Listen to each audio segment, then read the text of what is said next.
Esta es tal vez la séptima vez que asisto a esta graduación, una graduación muy importante, un curso muy importante. Y hoy quisiera hablarles como de una historia, de por qué está hoy con nosotros el señor ex vicepresidente de la República, Humberto Lacalle, pensando en que la paz es posible, que hoy tenemos una verdadera oportunidad de alcanzar la paz. ¿Por qué hemos llegado a este momento? Esa historia podría decirse que comienza en el año 2000. En el año 2000 llegó aquí a Colombia, a Cartagena, el presidente Clinton. Llegó con el hoy vicepresidente Joe Biden y una delegación de republicanos y demócratas a lanzar el Plan Colombia. Me acuerdo perfectamente, presidente Clinton diciendo, esto tiene que funcionar bien.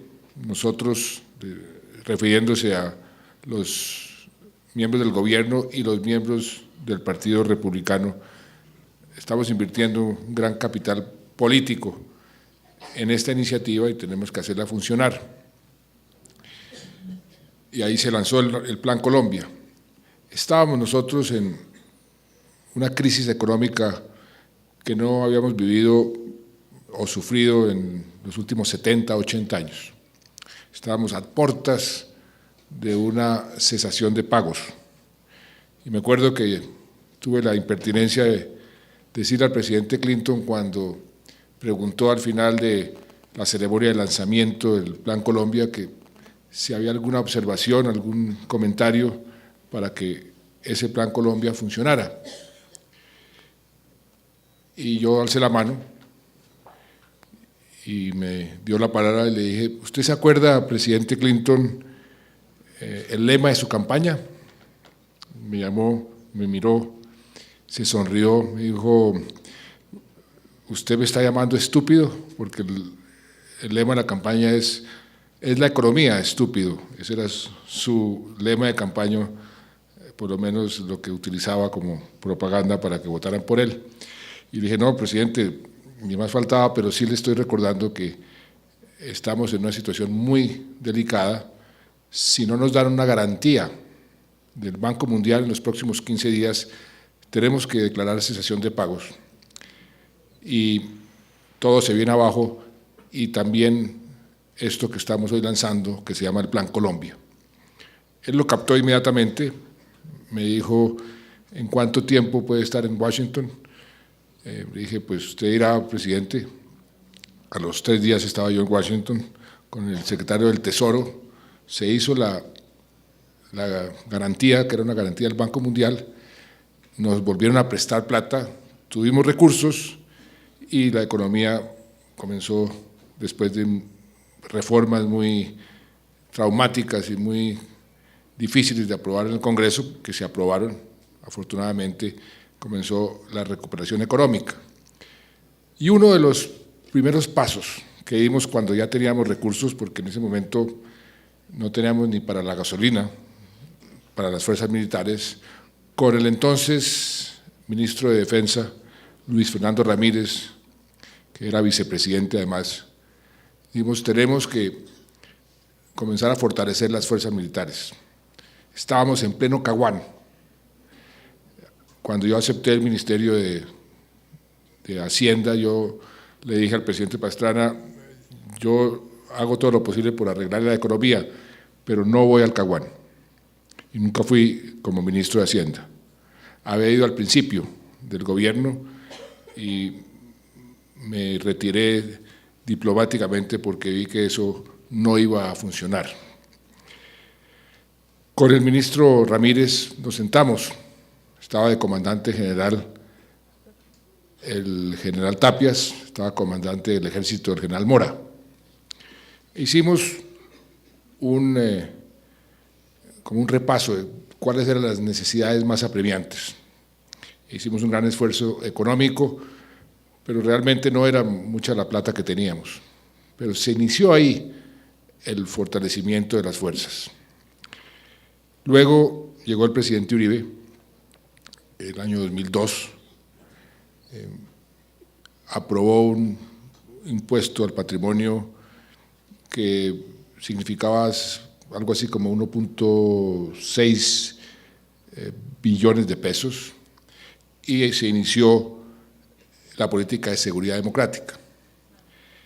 Esa política comenzó a funcionar con una buena efectividad, comenzaron a tener resultados importantes las fuerzas en varias zonas del país.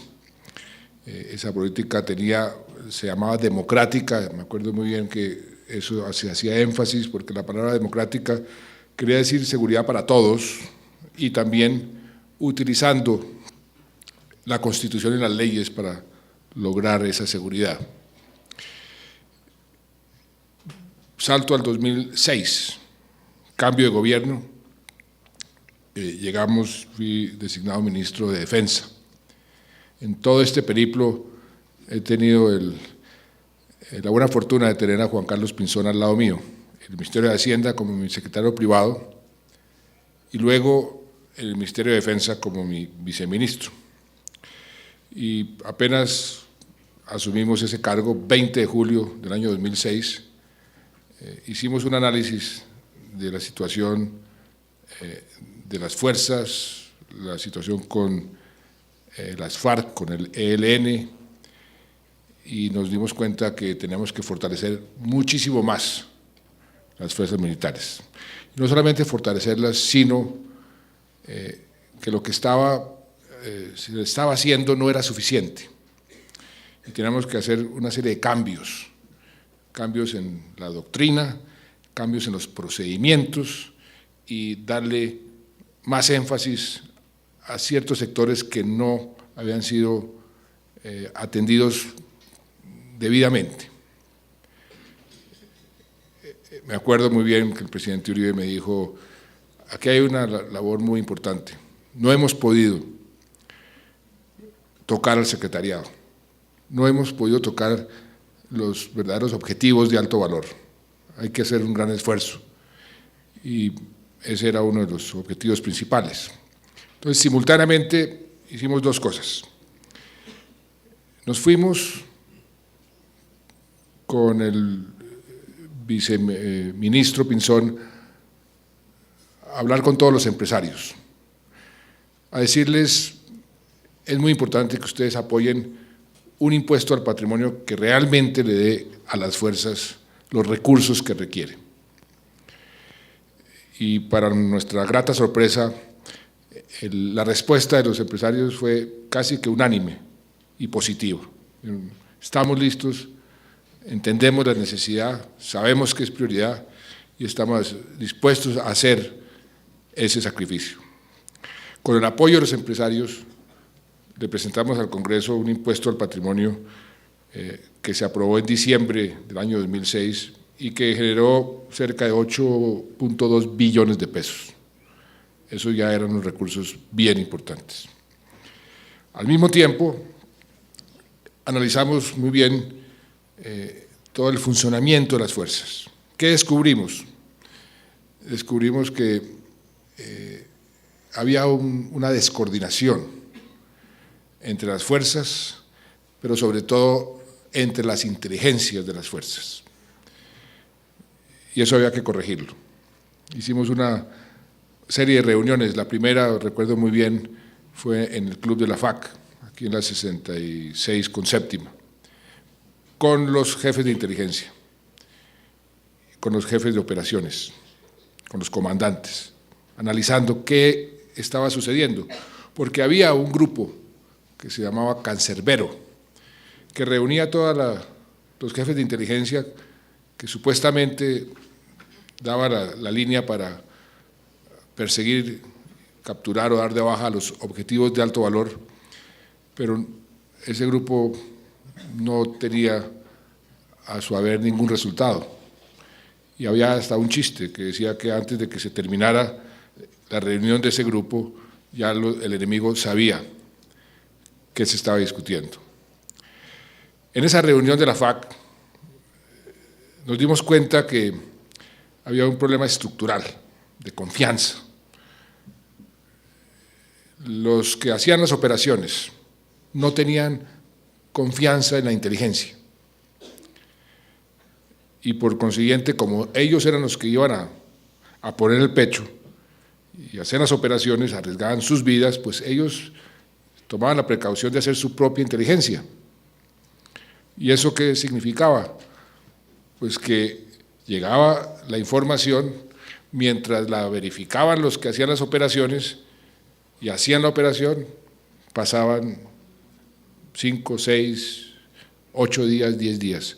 Por supuesto, cuando se hacía la operación no había nadie.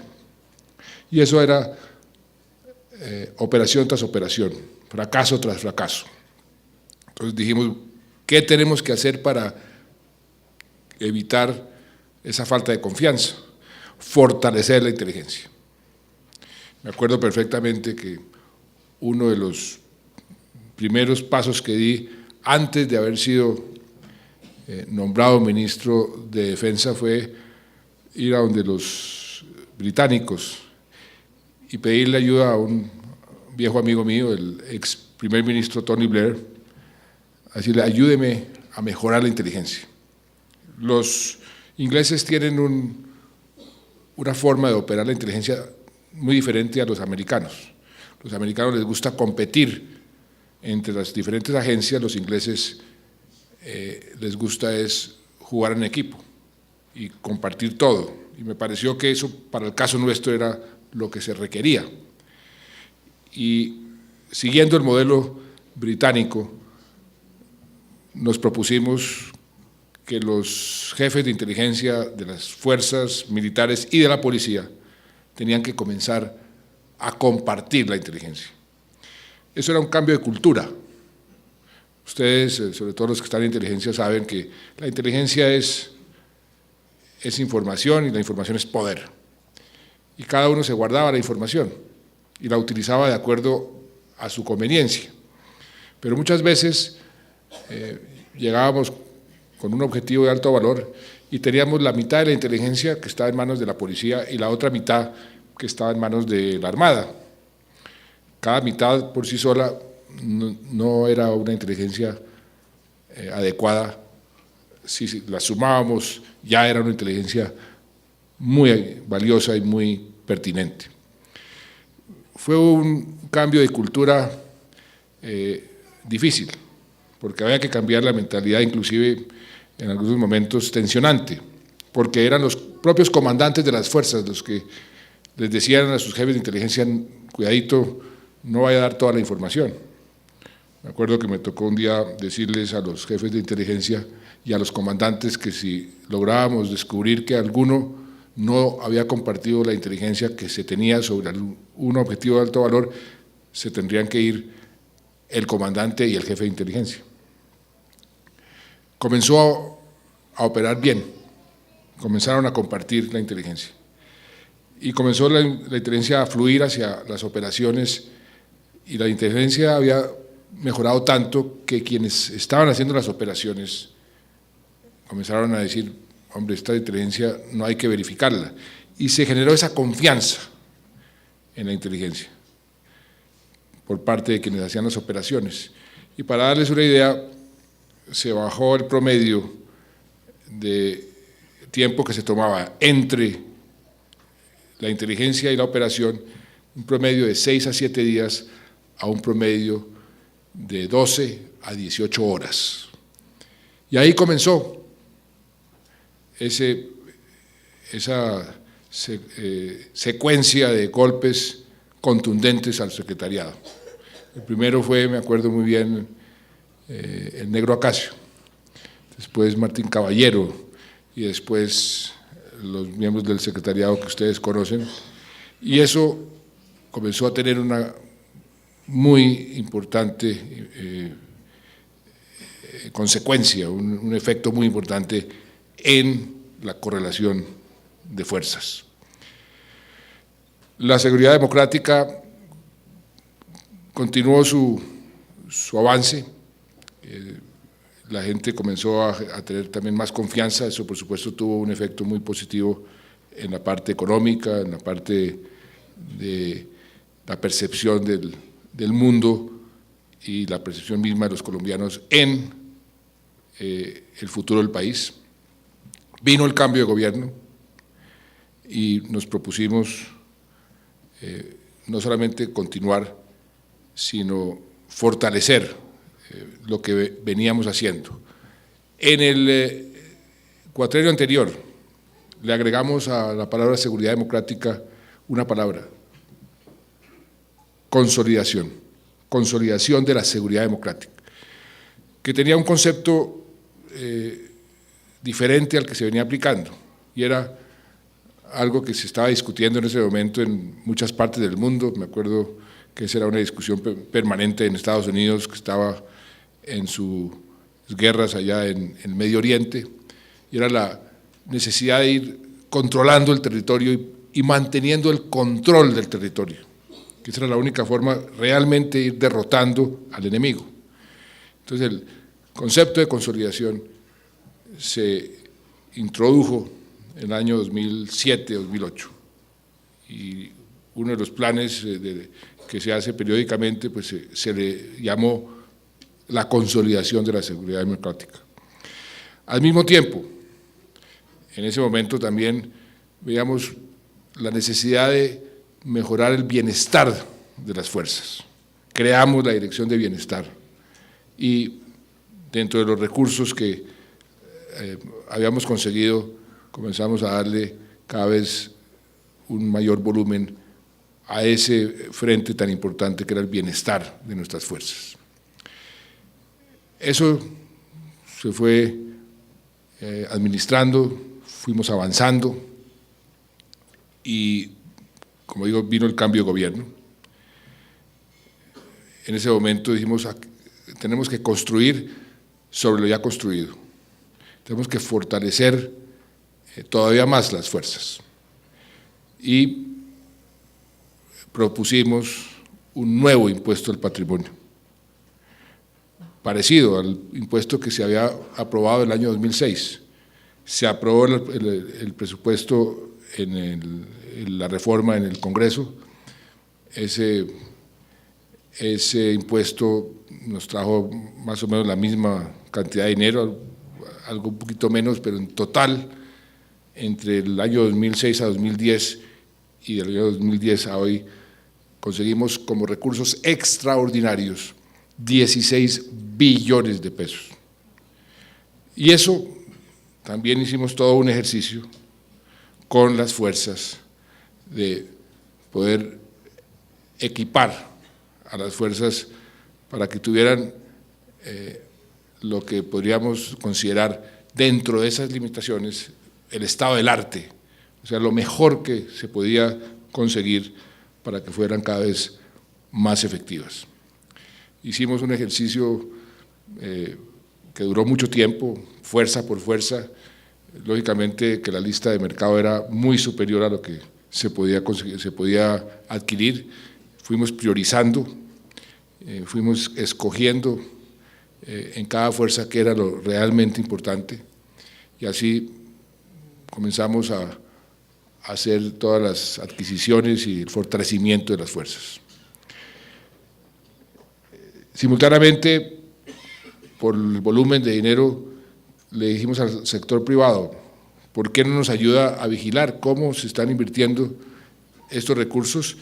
Y sean ustedes una especie de cuestionadores y veedores permanentes sobre todas y cada una de las compras importantes. Eso fue un ejercicio bien interesante. Los empresarios más importantes del país participaron además con entusiasmo y hacían las preguntas pertinentes, hacían las preguntas correctas, cuestionaban por qué van a comprar este tipo de vehículos y por qué van a comprar este tipo de cañones y por qué no compran este otro, qué alcance tienen. Hacían preguntas de empresarios duchos, no expertos en la parte militar, pero las preguntas eran muy pertinentes. Eso nos ayudó muchísimo a reafirmar que las compras que se estaban haciendo eran las compras que realmente se requerían. Y eso ha continuado hasta el día de hoy. Todavía estamos en algunos sectores recibiendo parte de las compras que se han venido haciendo desde ese momento, desde que comenzamos.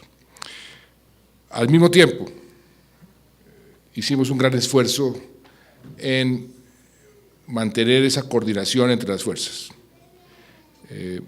Lo considerábamos absolutamente indispensable para ser efectivos. Y también había un problema que teníamos de tiempo atrás, y era la guerra política y el permanente cuestionamiento a la legitimidad de nuestras fuerzas.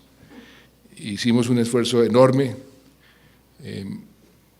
para que los derechos humanos se convirtieran en una especie de doctrina dentro de las fuerzas y quitarle el estigma a Colombia y a las fuerzas que en forma hábil y malévola les hayan puesto ante el mundo entero de que estas eran unas fuerzas que estaban en una guerra sin ningún tipo de escrúpulo y sin ningún tipo de comportamiento adecuado en situaciones como la que estábamos viviendo. Eso también fue un ejercicio bien interesante y muy útil y muy efectivo. Poco a poco esa doctrina se fue internalizando y se fue entendiendo de que efectivamente la legitimidad de cualquier fuerza residía en el respeto con que la gente veía que se trataba a la ciudadanía, inclusive hasta los propios enemigos. Y fue cambiando la percepción, fue cambiando esa situación bastante desagradable que se tenía sobre la imagen de nuestras fuerzas, sobre todo de ciertos estamentos nacionales e internacionales. Y esa nueva doctrina, ese esfuerzo que se hizo, pues, ha dado unos resultados muy importantes, y tal es así que yo me enorgullezco cada vez que veo cuando salen todas las encuestas sobre el aprecio de los ciudadanos frente a nuestras fuerzas, pues siempre están de primero, y eso tiene mucho que ver con esa percepción de que son unas fuerzas legítimas, unas fuerzas que operan con los instrumentos legítimos y dan resultados muy importantes. También nos propusimos desde ese momento hablar sobre la posibilidad de terminar la guerra, pero para ello teníamos que mantener la ofensiva militar. Y la ofensiva se mantuvo desde el primer momento y se mantiene hasta el día de hoy, con resultados también muy, muy importantes. A la gente se le olvida que en este gobierno se dio de baja a tiro fijo, a Alfonso Cano, número 1, a Jojoy, el número 2, y 47 cabecillas más. Se hizo un gran esfuerzo para desarticular estructuras. Se comenzó a enfocar también el trabajo sobre el apoyo al terrorismo, las milicias, las llamadas estructuras de apoyo al terrorismo. Y así se ha venido operando, debilitando cada vez más al enemigo, a tal punto que hoy podemos decir que están en su nivel más bajo en toda la historia, desde que se llevan la contabilidad de hombres armados. Hoy las FARC tienen el nivel más bajo, son cerca de, me corregirá, 7.200 hombres. El ELN ha sufrido un proceso muy similar, y en ese proceso de estos últimos 2 años y medio, 3 años, pues también iniciamos el proceso de conversaciones. Proceso que se mantuvo en secreto durante algún tiempo, que tenía una serie de condiciones desde el primer momento. Una de esas condiciones era: aquí no va a haber ningún tipo de cese al fuego, no vamos a bajar la guardia en la ofensiva militar, y solamente cuando acordemos lo que hay que acordar, podríamos hablar de cese al fuego. Y la segunda condición era la de que nada estaba acordado hasta que todo estuviera acordado. Eso tiene una razón de ser. Los procesos como en el que estamos embarcados son procesos complejos, que tienen todo tipo de contradicciones y también todo tipo de enemigos. Y yo asimilo mucho el proceso en ese sentido a cuando un artista pinta un cuadro. El artista no quiere que el comprador lo vea sino hasta cuando está terminado. No lo deja ver cuando está por la mitad o cuando está una cuarta parte. Un proceso como este también tiene esa dificultad de que la gente, si lo ve parcialmente, lo va a rechazar. Y creo que la evidencia es clarísima. Si uno le pregunta individualmente a la población, ¿usted considera que este resultado sería aceptable o no? Si esta gente puede participar en política el día de mañana, la gente dice que no. Es una cosa natural, es una cosa, una reacción obvia, porque hemos sido maltratados como ciudadanos durante 50 años. Pero cuando uno tiene todo el paquete, la percepción es diferente, porque cuando la gente dice, si eso es la paz, y ahí está el meollo del problema, el meollo del desafío, si eso es la paz, así la compro. Y cuando decimos, ¿y esa paz cómo sería? Y ahí es también muy importante tener muy claro a dónde queremos llegar. Esa paz a la que queremos llegar no es nada diferente a una transición, a un cambio de una gente que está en el monte disparando, a darle la oportunidad a que, si quieren seguir su lucha, la sigan sin armas, sin violencia, por las vías democráticas, acogiéndose a la ley. ¿Por qué? ¿Por qué están dispuestos a dar ese paso? Pues porque se dieron cuenta que por el camino en que estaban embarcados no iban a llegar a ningún lado. Y es ahí donde las fuerzas militares, la policía, pueden sentirse muy orgullosos, y no me canso de repetirlo, para cualquier militar, para cualquier policía, la paz es la victoria. Si ellos están dispuestos a dar ese paso, ¿quién se queda con las armas? ¿Quién es el que se desarma? Y por consiguiente, ¿quién ganó? Esa es una pregunta de fondo que tiene una respuesta muy obvia y muy sencilla. Pues es gracias a esa perseverancia y a esos resultados de nuestras fuerzas a través de estos últimos años que hoy podemos tener una situación en donde hay posibilidades altas de conseguir esa paz. Dentro de los enemigos, y eso es parte, digamos, del juego, generan todo tipo de desinformaciones para ver cómo pueden envenenar el proceso. El proceso tiene enemigos de todo tipo, enemigos que no se consideran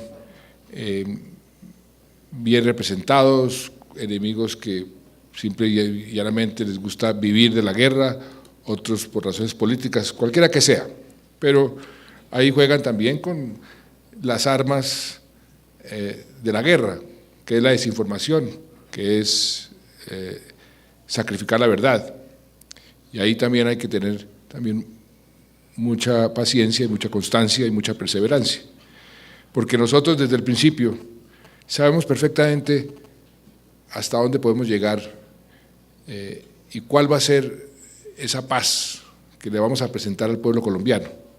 No le vamos a presentar la paz al pueblo colombiano que el pueblo colombiano diga que no. Le vamos a presentar una paz fácil de digerir y fácil de aceptar, porque si hay una condición que hemos repetido 1000 veces, es que el acuerdo final va a ser sometido al pueblo colombiano, para que el pueblo colombiano decida y le dé la legitimidad a lo que se acuerde, para que eso perdure y para que eso sea una paz definitiva y sostenible en el tiempo. Y por eso no hemos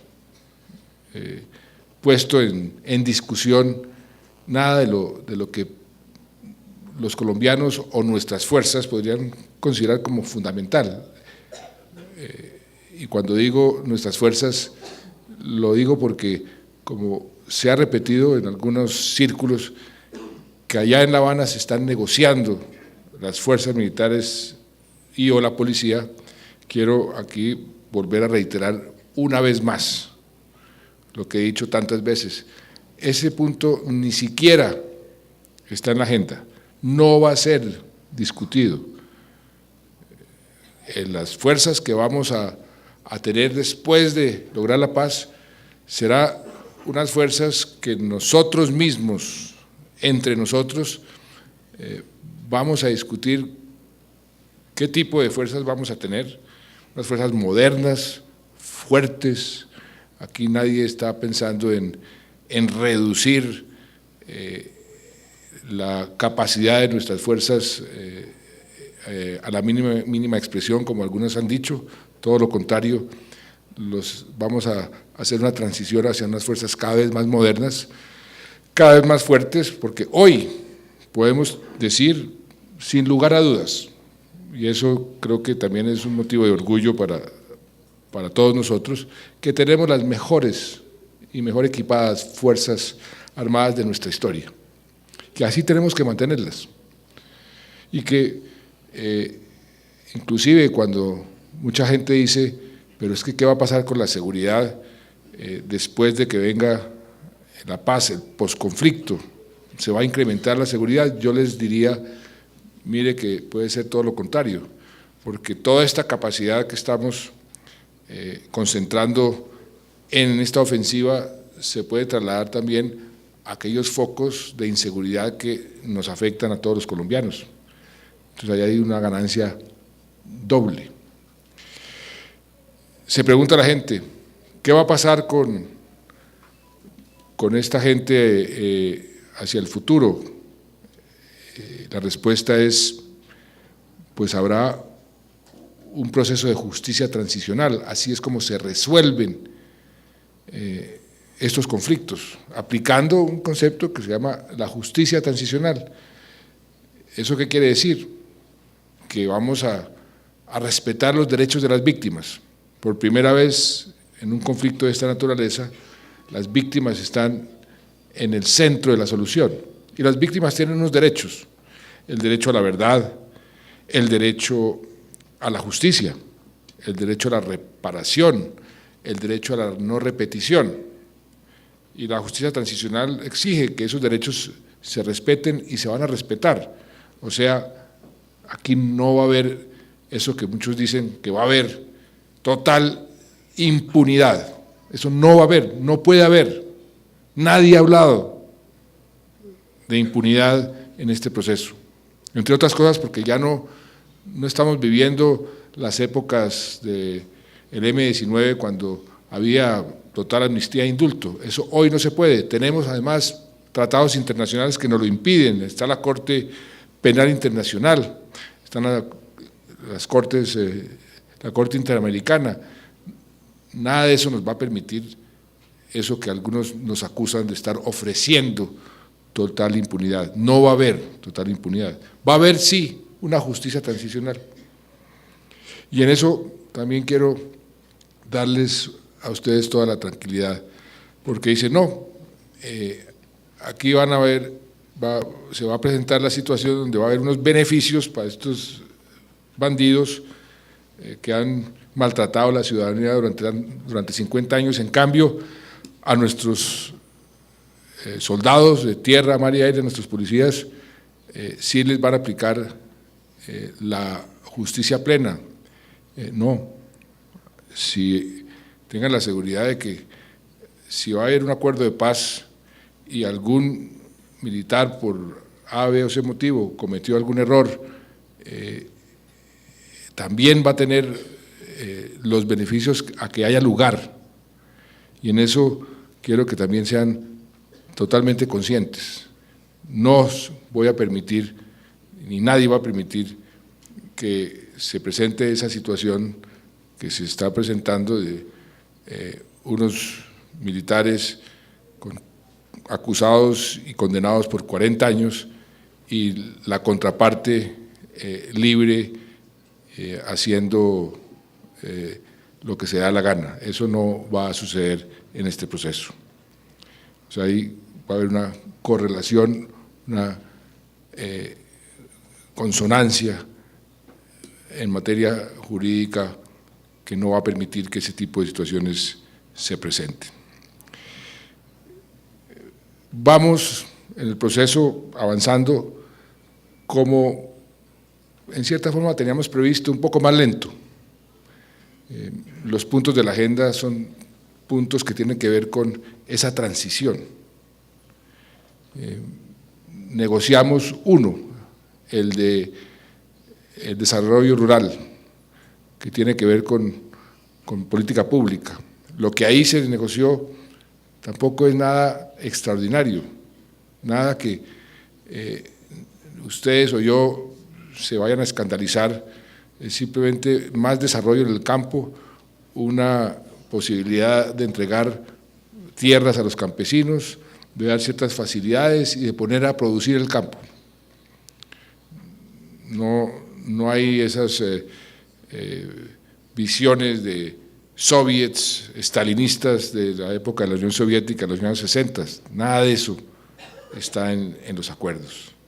El segundo punto, participación política, es un punto fundamental y es simple y llanamente la profundización de nuestra democracia, ampliar los espacios de participación, darle participación a sectores que se han mantenido marginados, inclusive los sectores que tienen que ver con el conflicto, los que han sido víctimas del conflicto en forma permanente, que han estado inclusive sometidos por las FARC durante tanto tiempo, que no han tenido representación. Ahí están unas circunscripciones especiales que han dicho, no, eso es para las FARC. No, no son para las FARC, son para unas zonas que nunca han podido votar, que nunca se han sentido representadas porque han estado sometidas y posiblemente lo que muchos prevemos es que en esas zonas algunos vayan a votar por las FARC, pero otros voten en contra y simplemente estamos dando representación a unas zonas durante un tiempo determinado, no es permanente, para darle más participación en la democracia. Además sería un número marginal. Falta el tema del narcotráfico. Mañana sale el equipo negociador, hoy fue fortalecido por dos mujeres en el equipo, dos mujeres que conocen cada una de temas que tenemos que tener presentes en la solución de los problemas que todavía quedan por resolver. En el tema del narcotráfico es un tema fundamental. El narcotráfico ha venido alimentando todas las formas de violencia en este país durante 40 años. Si no tuviéramos narcotráfico, posiblemente no tendríamos esas bandas criminales y posiblemente las FARC y el ELN no estarían hoy donde están. Por eso, si logramos hacer acuerdos para que ese tema lo podamos resolver, y lo que yo aspiro, una Colombia sin conflicto y con una Colombia sin coca. Imagínense ustedes 10 minutos, 10 segundos, lo que eso significaría para el país. Eso sería algo realmente importante, no solamente para Colombia, para la región y para el mundo. O sea que el doctor de la calle está aquí sentado, mañana se va para Cuba, porque hemos logrado desde ese año 2000 una serie de acciones, de fortalecimientos, de cambios en la forma de operar de nuestras fuerzas, que nos permiten hoy tener esa posibilidad. Y también no me canso de repetir que es gracias al heroísmo de nuestras fuerzas que el país puede pensar hoy en la paz. Vamos a tener que continuar, por supuesto, y las negociaciones van a ser difíciles. Entre más nos acercamos a ese acuerdo final, más se tensionan. Eso es un fenómeno natural, más complejo se vuelve el proceso. Hay que tener ahí sangre fría, saber perseverar, saber mantener el rumbo. Ustedes, sobre todo los marinos que saben navegar, entienden perfectamente que cuando uno tiene un puerto de destino, no importa los vientos, uno los utiliza para llegar a ese puerto de destino, hay que perseverar. Y las órdenes a las fuerzas han sido: perseveren en la ofensiva, porque eso es lo que nos va a permitir llegar a ese puerto de destino. No es el momento ni de debilitarnos, ni de bajar la guardia, es el momento de seguir perseverando, que vamos por el camino correcto, vamos por el camino hacia la paz. Y los que dicen que las fuerzas militares o la policía son enemigos de la paz, no quieren la paz, están muy equivocados. Modesta parte, si hay un presidente que haya conocido a las fuerzas militares porque perteneció a ellas, y las he seguido y las he estado relacionado con ellas toda mi vida, es este servidor. Pero no se requiere conocer las fuerzas, se requiere tener dos dedos de frente. ¿Quién pone los muertos? ¿Quién hace el sacrificio? Por eso decía el general MacArthur que el que más quiere la paz es el soldado, porque es el que pone el pecho, pone la sangre, pone su vida. Y por eso cada vez que dicen, no, es que los militares se oponen, no se oponen. Los militares están haciendo su labor, y gracias a ellos es que hoy podemos tener esa esperanza, que ojalá se concrete. Y a ustedes que hoy se gradúan, pues les va a tocar un momento histórico. No es frecuente que en la historia de los pueblos sean generales o almirantes en un momento que puede cambiar para bien, y en qué forma, la historia de este país. Y quienes se graduaron de la vida civil, pues podrán decir que también se graduaron en un momento fundamental, un momento de inflexión en nuestra historia. Yo creo que si perseveramos y si seguimos con esta dinámica y logramos ese acuerdo final y pensamos un poco en cómo vamos a administrar ese posconflicto, que no va a ser fácil, pero que va a cambiar la historia de este país por mucho tiempo más. De manera que los felicito a ustedes, nuevamente, quienes hoy están graduando, y decirles a todos: trabajemos unidos, juntos. Lo que aprendieron en estos últimos meses, pues lo podemos aplicar hacia el futuro, y espero que también podamos aplicar mucho de lo que aprendieron para poder darle cada día más seguridad a nuestro país. Muchas gracias.